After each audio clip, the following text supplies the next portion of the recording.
কোন সময় উল্টাইল এটা? কি গাড়ি আছিল এটা? কামটা করছে কি চিন্তা করছিস? ওকে তো রাইট নাও ঘড়ির কাটার সময় মোটামুটি 11:15 মতো। আর আমি যাচ্ছি হচ্ছে কি যাদবপুর চৌরাস্তা, এই দুই জায়গায় কিছু কাজ আছে। আর বর্তমানে আছি হচ্ছে কি আমাদের এলাকাতেই। অ্যান্ড এই জায়গায় এদিক দিয়ে যাচ্ছি, জ্যোৎস্না পাম্প হয়ে বেরোবো, কারণ এদিকে হচ্ছে কি নাফিজ আছে, নাফিজরে রিসিভ করতে হবে। অ্যান্ড বাছাধন কই? বাছাধন হচ্ছে কি এই आओ बालक চলো যাতে হে। ওকে, আর কাজ আসলে কি সেটা এখন বলবো না, সেটা ডাইরেক্ট যাই যাই হচ্ছে কি দেখাবো। কারণ আমার মনে হয় আপনারা অনেকেই হচ্ছে কি সারপ্রাইজড হয়ে যাবেন, বিশেষ করে যারা আমার ভাই ব্রাদার আছেন, তারা তো অবশ্যই সারপ্রাইজড হবেন। বা বরিশালের ভাই ব্রাদাররা যারা, ওরা সারপ্রাইজ হবে। ও, আর ইন্ট্রোটা তো দেওয়া হয় না, তো চলেন ইন্ট্রোটা দিয়ে ফেলাই। আসসালামু আলাইকুম everyone, welcome back to my YouTube channel and another blog.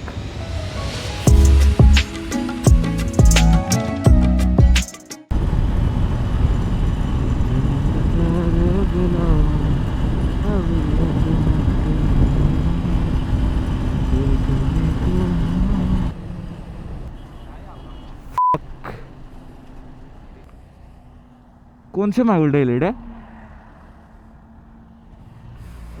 না রে বাবা, টানাটানি করা যাইব না, এটা কোন সময় উল্টাইছে? মাই গড, এটা কি বাস? কি গাড়ি আছিল এটা? বাস তো দেখছি, গাড়ি আছে মানে কোন ব্র্যান্ডের? পড়লো কেমনে? তো এই জায়গায় হচ্ছে কি একটা বাস, এটা অ্যাকচুয়ালি কোন ব্র্যান্ডের বাস এই বোঝা যাইতেছে না। কি লেখা রে এটা? যাই হোক, হইব কিছু একটা। তো এটা হচ্ছে কি এই জায়গায় উল্টায় পড়ে রয়েছে রাজেন্দ্রপুরের ঠিক একটু আগে। সৌভাগ্যবশত এই গাড়ির ভিতরে কোনো যাত্রী ছিল না। কামটা করছে কি চিন্তা করছিস? ওকে, তো রাইট নাও আমরা আছি হচ্ছে গিয়ে শালনা, এবং যেহেতু জয়দেবপুর যাব সেই ক্ষেত্রে হচ্ছে গিয়ে চৌরাস্তা দিয়ে না ঘুরে যে আমরা এই বাম সাইড দিয়ে চলে যাব। তো রাইট নাও আমরা আছি হচ্ছে গিয়ে রয়্যাল বাগানে। অ্যান্ড এখান থেকে হচ্ছে গিয়ে শর্টকাট মেরে বের হলাম জয়দেবপুরের দিকে। ও মাই গড, হেভি সাউন্ড। অ্যান্ড এখান থেকে সোজা গেলে হচ্ছে গিয়ে যাদবপুর বাস স্ট্যান্ড। তার থেকে সোজা গেলে হচ্ছে গিয়ে শিববাড়ি। তো আমরা শিববাড়ি যাব না, আমরা বাস স্ট্যান্ডেই যাব। বাস স্ট্যান্ডে বলতে মার্কেট, যেটা আর কি, ওই যে কি বলে এটা, স্বপ্নপুরী মার্কেট যে রোডটা, ওই রোডে যাব। ভাই আপনাদের শার্টের সেগমেন্টটা কোন সাইডে? না একটু ট্রেডিশনাল না, একটু হচ্ছে গিয়ে ট্রেন্ডি দরকার ছিল। না ভাইয়া, চয়েস হইতেছে না, ধন্যবাদ। ওকে, তো রাইট নাও আমরা আছি হচ্ছে গিয়ে শিববাড়ি ক্রস করলাম, যাচ্ছি হচ্ছে গিয়ে চৌরাস্তার দিকে। জয়দেবপুরের যে কাজ ছিল, মানে কাজ বলতে কিছু শপিং ছিল বন্ধুর, ওগুলো কমপ্লিট করলাম। এখন হচ্ছে গিয়ে আমার কিছু শপিং আছে, এগুলা করব। অ্যান্ড দেন বললাম যে একটা সারপ্রাইজ আছে ভিডিওতে, সেটাও দেখাবো বা সেটাও করব। চলেন যাওয়া যাক। ওকে, তো রাইট নাও আছি হচ্ছে গিয়ে চৌরাস্তা মোবাইল মার্কেটে। আর সারপ্রাইজটা হলো গিয়ে আমি আজকে একটা ফোন কিনবো, কিন্তু এই জায়গায় আরেকটা সারপ্রাইজ আছে, ওটা দিতেছি একটু পরে। ওকে, তো রাইট নাও আমি আছি হচ্ছে গিয়ে শাওমির একটা শোরুমে। আর আমি একটা ফোন কিনছি, যেটা হচ্ছে গিয়ে নিউ বলা আইফোন। ঠিক আছে। আর এটা হচ্ছে গিয়ে বক্স, আর এটা হচ্ছে গিয়ে অ্যাকচুয়াল ডিভাইস। খুবই কম্প্যাক্ট আর খুবই ইজি টু ইউজ, যার কারণে নিলাম। কমিউনিকেশনের জন্য দরকার আসলে একটা। এটা আমার নানি চালায়, একটা ঘরে আছে, তো এটার সাথে আমি ইউজ টু, দ্যাটস এইটাই নিলাম। অ্যান্ড দেখি সার্ভিস কেমন দেয়।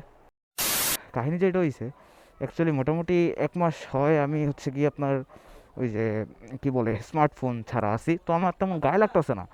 কারণ আমি সারাদিন এডিট করি হচ্ছে গিয়ে ল্যাপটপে। আমি আইডি ম্যানেজমেন্ট সব কিছু করি হচ্ছে গিয়ে ল্যাপটপে। রিলস দেখার আমি টাইম পাই না, তো ফোন অ্যাকচুয়ালি আমার দরকার নেই। আর যদি ফোন নেই তাহলে হচ্ছে গিয়ে এমন ফোন নিতে হবে যেটা হচ্ছে গিয়ে আমার কাজের পারপাসে লাগবে, বা হচ্ছে গিয়ে আমার কাজ আপডেট করবে, সিনেমেটিক ভালো হবে, ভিডিও ভালো হবে। দ্যাটস ওয়াই ভাবলাম যে এখন আসলে ওই দেখা গেছে 15, 20, 30 বা 40, 50 হাজার টাকা দিয়েও ফোন কিনে এখন লাভ নেই। তার থেকে জাস্ট ফ্যামিলির সাথে কমিউনিকেট করার জন্য একটা বাটন ফোন আসলে দরকার ছিল, তো সেটাই নিয়ে নিলাম। ওকে, তো রাইট নাও আমরা আছি হচ্ছে গিয়ে স্টাইল টাচ ফ্যাশন হাউসের সামনে।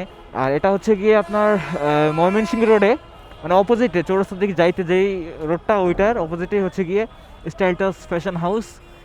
এটা কি এনইউসিসির ভবনের ঠিক নিচে। আর এই শপটার সাথে হচ্ছে কি আমার সম্পর্ক খুবই ভালো। আর মোটামুটি 5 বছর পরে আজকে এই শপটা আসছি, তো কিছু শপিং করলাম। আর ভাইয়ের সাথে যেহেতু বা দোকানের লোকজনের সাথে আমার পূর্ব পরিচয় আছে, তো তারা অনেকদিন পর আমার পায়ে খুবই খুশি হয়েছে, আপ্যায়ন করছে। আর আপনাদের যাদের এক্সপোর্টের হচ্ছে গিয়ে জামা কাপড়, প্যান্ট, টি শার্ট, শার্ট এগুলো লাগবে, তারা আপনারা স্টাইল টাচে আসতে পারেন। এখানের প্রোডাক্টগুলো আসলে খুবই ভালো, এক্সপোর্টের যেহেতু। হচ্ছে কি আমি ছোটোবেলা আমার আম্মুর সাথে আসতাম এই শপে, দ্যাটস ওয়াই সে আমাকে 5 বছর পর দেখেও চিনে ফেলাইছে।